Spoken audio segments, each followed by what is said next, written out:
Lena Bruce était une jeune américaine de 21 ans seulement venant d'être diplômée d'une grande école. Elle venait de commencer un nouveau travail, tout allait pour le mieux pour elle, mais malheureusement, un soir qu'elle était seule chez elle, un drame va arriver. Son décès restera un cold case pendant des années jusqu'à ce que 23 ans plus tard, les enquêteurs comprennent enfin les choses horribles qui lui étaient arrivées. Pour tout savoir sur la triste et mystérieuse histoire de Lena Bruce, lançons-nous maintenant dans la vidéo.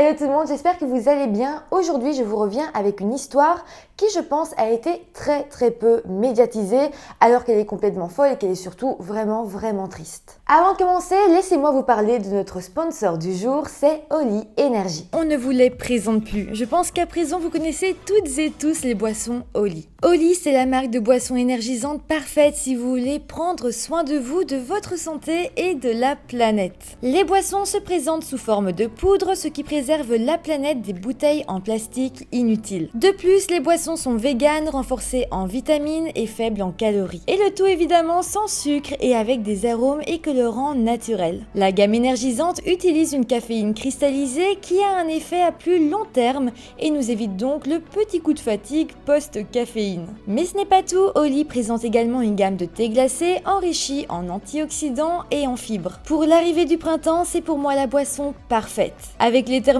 Oli, je peux passer ma journée à l'extérieur et mon thé reste parfaitement glacé. Et puis Oli, c'est aussi une gamme de boissons hydratation, là aussi bien plus saine par rapport aux autres boissons pour sportifs traditionnels. C'est génial si tu fais du sport, mais personnellement, je les utilise aussi pour mes lendemains de soirée un petit peu trop arrosés. J'ai également testé la gamme de matcha que j'ai trouvé absolument fantastique. Si vous êtes indécis, les packs découvertes vous permettent de tout goûter pour élire votre goût préféré. N'hésitez pas à aller faire un tour sur le site en barre de description et profitez dès maintenant de 5 € de réduction sur votre première commande avec le code Phenixia5 et avec le code Phenixia vous aurez également 10% de réduction sur toutes les autres commandes. Donc voilà, comme je vous l'ai dit, n'hésitez pas à aller faire un tour dans la barre d'infos, il y a le lien vers leur site internet. Mis à part ça, n'oubliez pas non plus de vous abonner à la chaîne, ça m'aide beaucoup. Merci à tous ceux qui sont abonnés, merci à tous ceux qui le feront. N'hésitez pas non plus à venir vous abonner à mon compte Instagram si vous en avez envie, tout est quelque part en bas de l'écran, donc voilà, n'hésitez pas. Et maintenant que tout ça est dit, eh bien lançons-nous dans cette triste affaire. Lena Bruce est née en 1971 et a grandi aux États-Unis dans la ville de Philadelphie, en Pennsylvanie, dans le quartier de Francisville. Sa famille, qui était afro-américaine, appartenait à la classe moyenne inférieure, donc disons que l'adolescence, l'enfance de Lena a été un petit peu difficile parce que sa famille n'avait pas beaucoup de moyens. D'ailleurs, Lena, dès qu'elle a été un petit peu plus grande, elle a eu un but dans sa vie, c'était de gravir les échelons, avoir un bon métier, faire des bonnes études pour pouvoir ensuite offrir une vie plus confortable à sa famille. Son père l'a d'ailleurs décrit comme une fille très ambitieuse, motivée par sa carrière et donc, comme je vous l'ai dit, voulant vraiment offrir une vie meilleure à sa famille. D'ailleurs, elle avait dit un petit peu plus tôt à sa maman que si un jour elle arrivait à avoir assez d'argent, elle leur achèterait une nouvelle maison et les sortirait du nord de Philadelphie parce que clairement leur quartier était assez mal famé. En tout cas, une fois son diplôme secondaire en poche, Lena est partie étudier à la Tufts University dans le Massachusetts. Elle a été là-bas parce qu'elle voulait devenir ingénieure électricienne. Lena était vraiment très brillante, elle avait d'ailleurs été acceptée dans d'autres universités également, notamment à Harvard et à Yale, mais elle avait finalement choisi la Tufts University car elle offrait le meilleur programme dans la branche qu'elle voulait suivre. Suite à ça, elle a passé 3 années à étudier et elle n'a même pas vraiment rencontré de gros problèmes. Elle s'est d'ailleurs fait beaucoup d'amis et en 1992, à l'âge de 21 ans, elle a obtenu son diplôme avec distinction en génie électrique. Elle était d'ailleurs la seule femme afro-américaine à recevoir ce diplôme dans sa classe. C'était vraiment une grande fierté pour elle parce que dans cette université, il y avait beaucoup de personnes blanches, donc voilà, c'était la seule personne afro-américaine et donc ici, elle se disait vraiment qu'elle avait réussi à gravir les échelons, qu'elle y était arrivée et c'était vraiment l'apothéose de tout ce qu'elle avait vécu jusqu'ici. Sinon, mis à part ça, à ce moment-là, Lena vivait dans un appartement à Cambridge au 694 sur la Massachusetts Avenue. C'était une très grande avenue, mais elle en soi, elle était assez proche de la Tufts University. Dans cet appartement, elle avait d'ailleurs une colocataire, elle y vivait avec en fait sa meilleure amie qui s'appelait Barbara Hayden, qu'elle avait justement rencontrée lorsqu'elle était en première année à l'université. Les deux étaient afro-américaines, les deux venaient d'un quartier assez défavorisé, elles avaient dû obtenir une bourse pour pouvoir étudier, donc vraiment elles avaient un petit peu le même passé, les mêmes buts dans la vie et se sont très vite comprises. C'était vraiment une très belle amitié entre les deux, elles étaient vraiment très contentes d'habiter ensemble, donc voilà, tout allait très bien. De plus, à partir de juin 1992, donc au moment où Lena a été diplômée, elle a commencé à chercher du travail, mais elle ne va pas devoir chercher très longtemps parce que 3 offres vont venir à elle. Elle s'est en fait vue proposer du travail dans 3 entreprises différentes d'ingénierie électrique. Elle a fini par choisir de travailler dans l'entreprise Stone & Webster Engineering Corporation à Boston. Boston, c'était vraiment pas loin de là où elle habitait, c'était quelques minutes en voiture, donc clairement c'était parfait pour elle. En tout cas, maintenant qu'on connaît un petit peu mieux Lena, qu'on connaît un petit peu mieux sa vie, eh bien plongeons-nous dans la journée du vendredi 10 juillet 1992. Donc comme je vous l'ai dit à ce moment-là, tout se passait pour le mieux dans la vie de Lena. Elle venait de commencer son nouveau travail et elle était donc vraiment très heureuse. Mais voilà, ce vendredi-là, Barbara, qui était donc la meilleure amie et colocataire de Lena, s'apprêtait à partir pour le week-end et donc elle allait laisser Lena seule à l'appartement. Barbara lui a alors dit au revoir avant de partir, mais ce qu'elle ne savait pas, c'est que malheureusement, ce serait la dernière fois qu'elle verrait Lena en vie. Pour le moment, nous ne savons pas ce qu'il s'est passé ce week-end-là. Mais en tout cas, lorsque Barbara est revenue de son week-end le dimanche 12 juillet 1992, elle s'attendait donc à revoir Lena à l'appartement. Mais voilà, lorsqu'elle est rentrée, elle s'est vite rendue compte que Lena ne semblait pas être là. C'était un peu bizarre parce que c'était quand même la soirée, il n'y avait pas de raison que Lena ne soit pas là, donc Barbara a décidé de se rendre jusqu'à sa chambre pour voir si elle n'y était pas. Une fois devant, elle va se rendre compte que la porte de sa chambre était fermée. Elle n'était pas fermée à clé, mais elle était juste fermée quoi. Elle a alors toqué, mais là, elle n'a eu aucune réponse et donc comme elle était quand même un petit peu inquiète, elle a décidé d'entrer dans la chambre malgré tout. Et c'est là malheureusement qu'elle va être confrontée à une scène macabre qu'elle n'oubliera jamais. Dans la chambre, elle va voir Lena sur son lit, nue jusqu'à la taille, les mains liées dans son dos avec un cordon téléphonique. Ça a été assez rapide pour Barbara de se rendre compte que Lena était malheureusement décédée et qu'il n'y avait plus rien à faire. Elle est alors sortie de l'appartement en courant et elle a remarqué un policier dans la rue. Elle a donc couru vers ce policier alors qu'elle était en état de choc complet. Elle lui a expliqué ce qu'elle avait vu, ce qu'il se passait à son appartement et évidemment le policier l'a suivi. À partir de là, une équipe de police a été contactée et elle se rendra alors sur les lieux. Tout d'abord, les policiers se sont rendus à l'intérieur et ils ont pris plusieurs photos de l'intérieur de l'appartement. Évidemment, Barbara ne pouvait pas rentrer et c'était pas possible pour elle. Donc voilà, ils ont pris des photos pour ensuite pouvoir les montrer à Barbara. Une fois qu'on va montrer ces photos à Barbara, on va lui demander si elle remarquait quelque chose de spécial, comme quelque chose de cassé, quelque chose de volé, quelque chose qui aurait pu bouger. Voilà, en soi on lui demandait d'en dire le maximum pour essayer de comprendre la situation. Assez rapidement, Barbara a repéré de nombreuses canettes de soda vides et une bouteille de bière dans l'appartement. Ça l'a frappée parce que Lena ne buvait jamais de bière. Donc ça, c'était pour elle la preuve que quelqu'un d'autre était venu dans l'appartement, quelqu'un qui buvait de la bière, quelqu'un qui était peut-être alcoolisé et qui avait posé justement sa bouteille à l'intérieur. Est-ce que cette personne avait été invitée? Est-ce qu'elle est entrée par effraction? Ça, on ne sait pas. Mais en tout cas, les enquêteurs pensent que la personne à qui appartenait cette bière était le potentiel suspect principal. Autre chose quand même que les enquêteurs vont remarquer, c'est qu'il y avait une fenêtre grande ouverte dans le salon. C'est là qu'ils ont imaginé qu'un intrus aurait pu entrer ou sortir par là. En fait, l'appartement était au premier étage et à côté, il y avait justement des escaliers de secours, donc ça pouvait être facile de rentrer par cette fenêtre. Et donc ça expliquerait que peut-être l'intrus serait rentré par là et aurait donc assassiné Lena. Mais pour le moment, évidemment, ça ne reste qu'une théorie parce qu'on n'a pas énormément d'indices. En tout cas, les enquêteurs vont continuer leur fouille à l'intérieur de l'appartement et puis ils vont aller dans le jardin de cet appartement. Là-bas, ils vont alors faire de nouvelles découvertes. Ils vont alors y remarquer 2 paquets de préservatifs, de l'huile pour bébé et un portefeuille qui n'appartenait ni à Lena ni à Barbara. Ces objets constituaient donc des preuves extrêmement importantes pour cette enquête. Mais à présent, parlons un peu plus en détail du corps de Lena. Un médecin légiste a procédé à l'autopsie et il déclara que Lena avait malheureusement été agressée sexuellement. Elle avait des lésions orales, vaginales et anales, donc voilà, c'était quand même une grosse agression sexuelle qui avait sans doute dû être extrêmement violente. D'ailleurs, évidemment, les enquêteurs s'en doutaient vu que des préservatifs avaient justement été retrouvés dans le jardin. Mis à part ça, la cause du décès sera aussi rapidement identifiée. Selon le légiste, Lena était malheureusement décédée par suffocation, elle avait été étranglée. De plus, il y avait des blessures défensives sur son corps, ce qui montre qu'elle avait vraiment lutté pour sa vie, qu'elle avait lutté contre son agresseur. La police scientifique a d'ailleurs pris ses faux ongles au cas où ils contiendraient de l'ADN, parce que souvent quand on se débat, il y a possibilité de griffer l'agresseur et donc de l'ADN peut se trouver sous les ongles. Malheureusement, on est début des années 90, la technologie ADN n'est pas encore très poussée, donc ça restait compliqué d'en savoir un peu plus grâce à ça. Mais pour en revenir à l'enquête sur le terrain, les enquêteurs vont faire du porte-à-porte dans le voisinage pour savoir si quelqu'un avait vu ou entendu quelque chose. Malheureusement, malgré le fait que Lena habitait quand même dans un complexe d'appartements, elle partageait des murs avec certains voisins,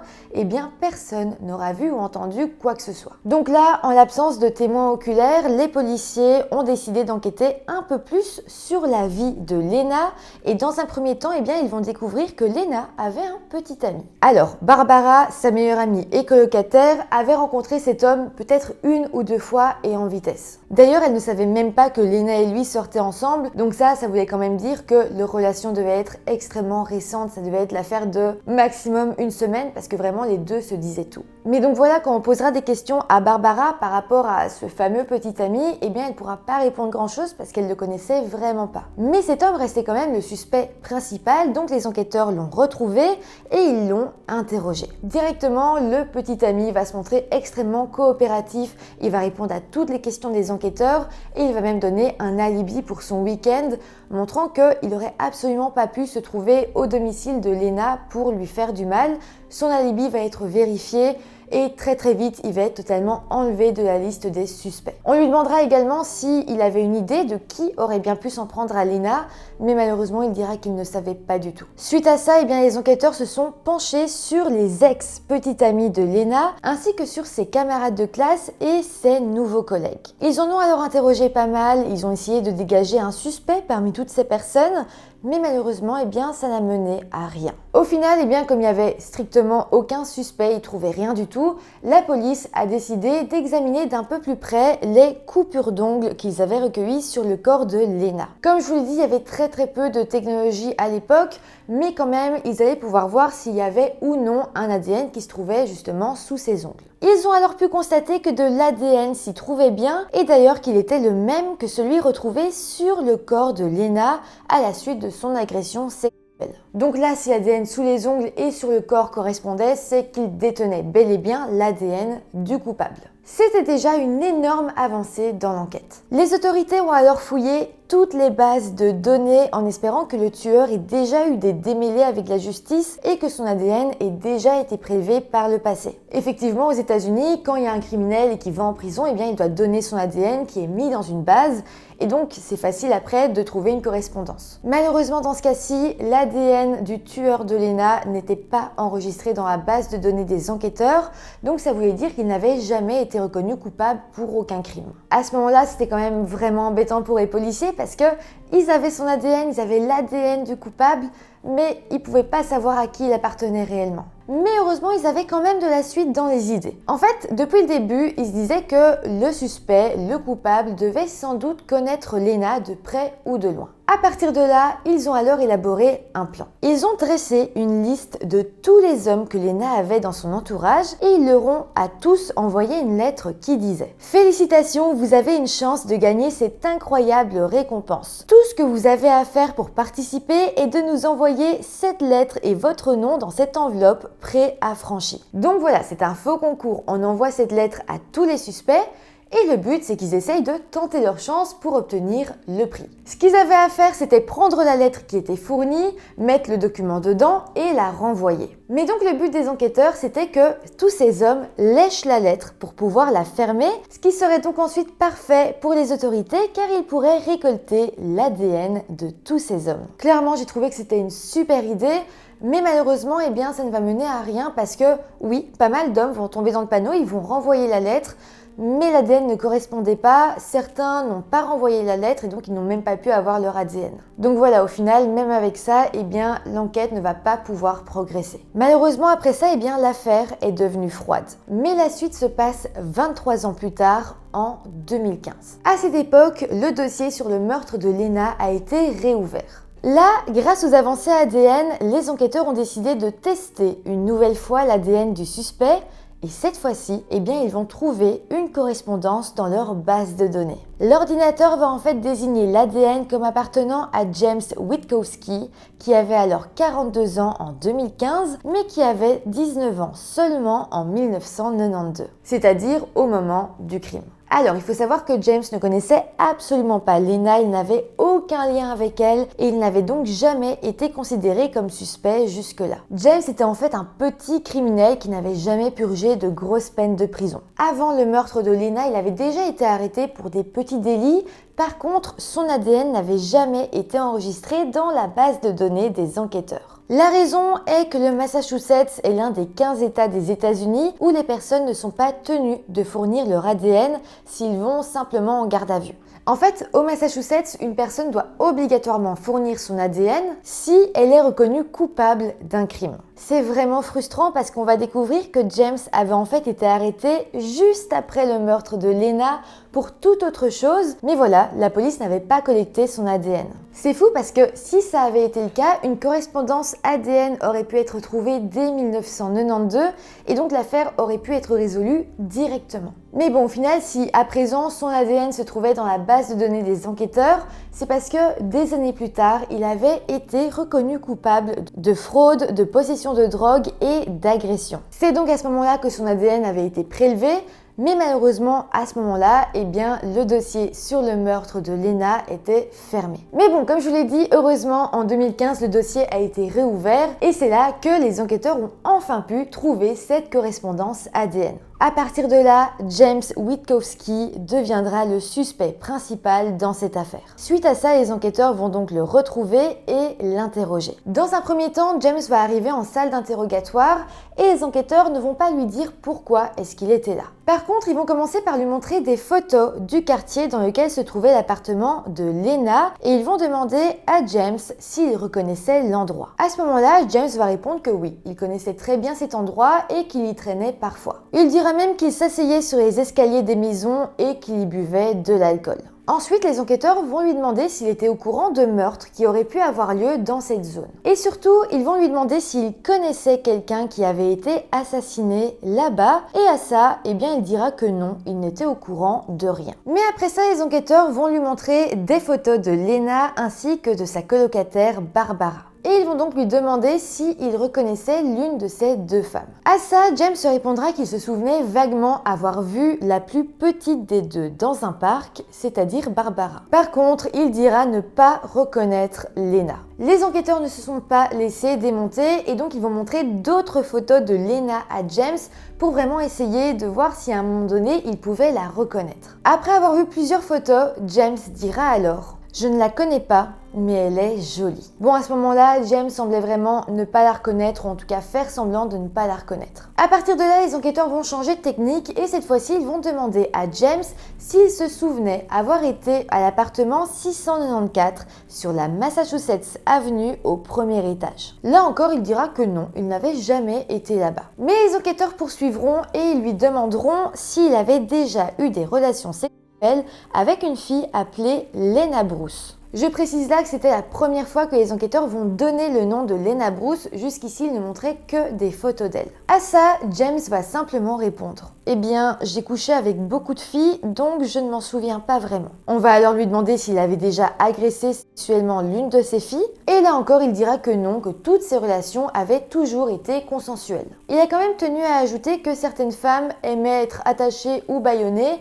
mais qu'à chaque fois, il le faisait avec leur consentement. Donc là déjà, on se rapproche un petit peu plus de la vérité, parce que je le rappelle, Lena a été découverte avec les mains liées derrière le dos avec un cordon téléphonique. Mais bon, évidemment, eh bien, ça ne suffisait pas pour l'arrêter. D'ailleurs, pour en revenir à Lena, après ça, James dira bien n'avoir jamais eu de relation sexuelle avec elle, mais que si ça s'était passé, eh bien, ça aurait été consensuel, ça aurait été consenti par Lena. Donc quand même, ça semblait bizarre comme précision, mais bon, malgré tout, il semblait pas vouloir lâcher l'affaire et à aucun moment il a dit la connaître, se rappeler d'elle, ou il n'a rien avoué du tout. À partir de là, les enquêteurs ont su que l'interroger ne les mènerait à rien finalement, et donc ils ont tenté de trouver plus de preuves matérielles contre lui. Donc là, on avait déjà son ADN, mais les enquêteurs vont se concentrer sur d'autres éléments trouvés sur la scène de crime. Rappelez-vous qu'ils avaient trouvé dans le jardin de l'appartement de Lena des préservatifs, un portefeuille et de l'huile pour bébé. Alors, il faut savoir qu'il n'y avait pas d'empreintes digitales qui ont été retrouvées sur le portefeuille. Par contre, en l'ouvrant, en regardant à l'intérieur, les enquêteurs vont trouver plusieurs petits bouts de papier. Ces bouts de papier, jusque-là, n'avaient jamais été analysés. Par contre, ils avaient été conservés et heureusement. Donc, suite à ça, ces morceaux de papier ont été envoyés en laboratoire. Et sur l'un des bouts, on retrouvera alors une empreinte digitale. Elle sera alors comparée à celle de James, et là, les deux correspondaient parfaitement. À partir de là, ça faisait quand même 2 preuves matérielles contre lui et de grosses preuves. Donc même sans ses aveux, eh bien les policiers ont été capables de l'arrêter et de l'accuser officiellement du meurtre de Lena Bruce. À présent, James était donc en détention provisoire en attendant son procès et les enquêteurs vont élaborer une théorie sur ce qui aurait bel et bien pu se passer le soir du meurtre. On pense donc que cette nuit-là, James était assis sur les escaliers du complexe d'appartements comme il le faisait habituellement. C'est à ce moment-là qu'il aurait pu voir Barbara partir avec une valise et comprendre que sa colocataire était seule chez elle. On se dit que s'il traînait souvent là, s'il avait déjà pu observer Barbara dans un parc ou quoi, il avait dû comprendre que 2 filles vivaient dans cet appartement et en sachant qu'une des 2 partait, eh bien, il aurait peut-être vu une opportunité de peut-être surprendre l'autre. À partir de là, on imagine donc qu'il serait sauté sur l'occasion,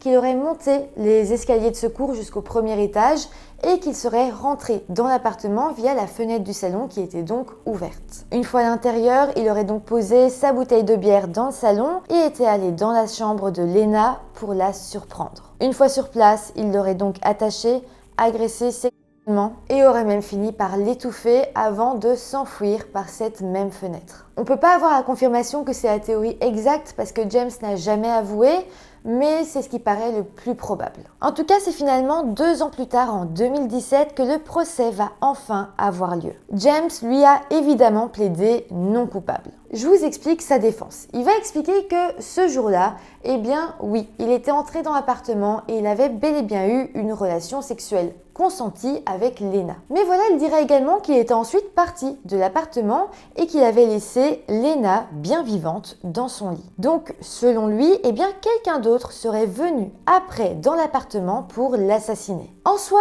c'est vrai que ce n'est pas une si mauvaise défense parce que ça venait expliquer toutes les preuves matérielles qu'il y avait à son encontre. Mais bon, le jury trouvait quand même ça bizarre parce que Lena était en couple à ce moment-là. Oui, c'était une relation récente qu'elle avait avec son petit ami, mais malgré tout, c'était une jeune femme sérieuse en relation, donc je vois pas pourquoi elle aurait trompé son petit ami. De plus, si James disait vrai, on comprend pas vraiment pourquoi Lena aurait voulu avoir une relation avec lui. C'était juste un mec qui traînait quasiment tous les jours sur les marches de ses escaliers, qui buvait beaucoup d'alcool, qui se droguait avec ses amis. C'était absolument pas le genre de personne qui attirait Lena, justement à essayer de fuir ce genre de milieu, de fuir ce genre de personnes. Donc juste ça a aucun sens. Donc finalement, après 3 jours de délibération, le jury a déclaré James Witkowski coupable du meurtre au premier degré de Lena Bruce. Pour ça, il a alors été condamné à la prison à perpétuité sans possibilité de libération conditionnelle. Malheureusement, à ce moment-là, les parents de Lena étaient déjà décédés, donc ils n'ont jamais su que leur fille avait finalement obtenu justice. Heureusement, la sœur de Lena était encore là, elle s'est rendue au procès et elle a pu vivre ce soulagement de savoir que le meurtre de sa sœur avait été vengé. En tout cas, c'est comme ça que se termine cette triste histoire. N'hésitez pas à me dire en commentaire tout ce que vous en avez pensé. N'hésitez pas non plus à vous rendre en barre d'infos pour aller faire un tour sur le site de Holy Energy. N'hésitez pas à utiliser les codes promo. N'oubliez pas de vous abonner à la chaîne, de mettre des petits pouces en l'air et moi je vous dis à très vite pour une nouvelle vidéo. Bye!